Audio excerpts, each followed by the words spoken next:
সত্যি জীবন গড়ার জন্য বাইর হয়েছি। ভাবছিলাম লেখাপড়া ছেড়ে বিদেশে আসবো, এসে কিছু একটা করব, এখান থেকে কিছু ইনকাম করে বাড়িতে যাব, গিয়ে নিজের ফ্যামিলি এবং নিজে কিছু করার জন্য বিদেশের পাড়ি দিছি।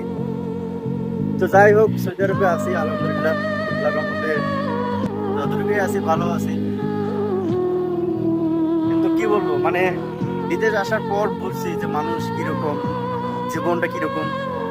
বাংলাদেশে একরকম ছিলাম, সৌদি আরবে আসার পর যে কোনো প্রবাসে আসার পর বুঝলাম যে আসলে প্রবাস জীবনটা কিরকম।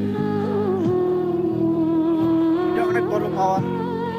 আর সৌদি আরবে এসে আর যাই হোক, কি হয় হোক নাই উমরা করতে পেরেছি, আল্লাহর দরবারে গেছি, এটা অনেক কিছু।